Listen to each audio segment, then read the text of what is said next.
আসসালামু আলাইকুম বন্ধুরা, তোমরা সবাই কেমন আছো? আশা করছি ভালো আছো। মুন্না অ্যান্ড সাকিলা ব্লগে আরও একটি নতুন ভিডিও নিয়ে এসেছি। তো দেখো, আমাদের রাত পেরোলেই খুশির ঈদ। তো অগ্রিম সবাইকে বলছি ঈদ মুবারক। তো দেখো, রাত্রি 10টার দিকে যেহেতু আমাদের বাজার গিয়েছিলাম, কিছু জিনিস কেনাকাটা ছিল। তো কেনাকাটা করে আসার পর দেখো, আমার বাড়ির সদস্যরা, মানে এরা আমার সব ভাগ্নি, ভাসুরের ছেলেরা, দেখো সবাই মিলে মেহেন্দি পড়ছে রাত জেগে, যেহেতু চাঁদ রাত্রি। তো মেহেন্দি পড়ার পর দেখো আবার সবাই মিলে আমরা একটু রাস্তা চলে গেলাম, যেহেতু আমাদের চুড়ি কেনা বাকি ছিল। জানোই তো, ঈদ মানে হচ্ছে আমাদের মেয়েরা কাচের চুড়ি। তো সবাই মিলে চুড়ি কিনতে গিয়েছিলাম দোকানে। তো দেখো, রাস্তায় অনেক লোক, যেহেতু আজকে চাঁদ রাত্রি অনেকেই জাগবে। আর রাস্তার কাজগুলো দেখো, এত সুন্দর লাইটিং করেছে। এটা আমাদের ঈদগাহ পাড়ার। তো খুব সুন্দর লাগছে, সবাই মিলে কাজ করছে। রাস্তায় যে আমাদের এই চেন লাইটগুলো দিয়েছি, খুব সুন্দর লাগছে। তারপর দেখো, আমরা চুড়ির দোকান অলরেডি চলেই গেছি। তো ওখানে আমরা আমাদের পছন্দ মতো, আমার ননদ, আমার ভাগ্নি আর আমি, ওখানে আমরা রেশমি চুড়ি নিয়ে নিয়েছি, খুব সুন্দর। আর ভাগ্নিরা একটু অন্যরকম চুড়ি নিয়েছে। তো আমার খুব ভালো লাগে রেশমি চুড়ি পরতে, তাই আমি ওখানে, আমার ভাগ্নি আমাকে গিফট করলো 2 চুড়ি। তো ওখান থেকে আমরা সমস্ত কিছু কিনে নিয়েছি।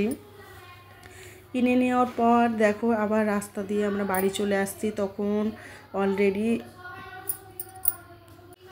তখন অলরেডি ঘড়িতে রাত্রি 11:30 বাজছিল। তো আমরা আরও একবার বাড়ি আসার পথে জিনিসটা তোমাদেরকে, রাস্তাটা একদম পুরো সুন্দর লাইটিং তোমাদেরকে শেয়ার করলাম।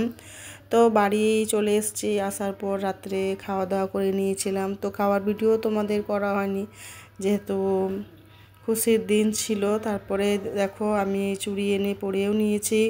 তারপরে ঈদের দিন ঘুম থেকে উঠে বাড়ির যে কাজকর্ম ছিল সমস্ত কিছু একদম ভালোভাবে, সুন্দরভাবে পরিষ্কার করে ঘর বাড়ি একদম পরিষ্কার পরিচ্ছন্ন করে নিয়েছি।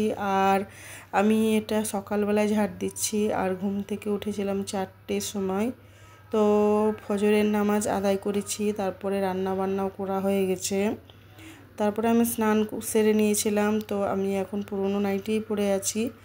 তো ঘর দোয়ার ঝাড় দেওয়া, পরিষ্কার পরিচ্ছন্ন করার পর আমি আমার নতুন একটা নাইটি পরে, আমাদের যেমন নামাজ, ঈদের যে নামাজটা, সেই নামাজটা আমরা পড়েছি। তারপর সারাদিন সব খাওয়া দাওয়া হয়েছে, একদম শরীর ক্লান্ত হয়ে দেখো সব ঘরে ঘুমিয়ে আছি। তো আমার ভাগ্নি শ্যুটটা করেছে। তারপরে দেখো, সবাই মিলে আমরা আবার বিকেলবেলার দিকে রাস্তা গিয়েছিলাম একটু ঘুরতে। তো সেখানে ঘুরে আবার বাড়ি চলে এসেছি। বাড়ি আসার পর দেখো, আমাদের বাড়ির ছেলে মেয়েগুলো, এই দেখো তোমরা দেখতেই পাচ্ছ, এরা দুপুরের দিকে একটু রাস্তায় গিয়েছিল যেহেতু ঠান্ডা খেতে। আর দেখো, আমার মেয়ে নুসরাত একদম ফাইনাল লুক। আর এই যে আমাদের সুপ্রিয়া ভাগ্নি, এটাও আমাদের ভাগ্নি। আর এগুলো ভাগ্নির বান্ধবী। তারপরে এটাও ভাগ্নির বান্ধবী। তো ওরা সবাই মিলে হাই করছে ক্যামেরায়। তারপরে ওরা চলে গেছিলো রেস্টুরেন্ট সদরঘাট পার্কে। সবাইকে ঈদ মুবারক। ভালো লাগলে লাইক, পাশে থেকো।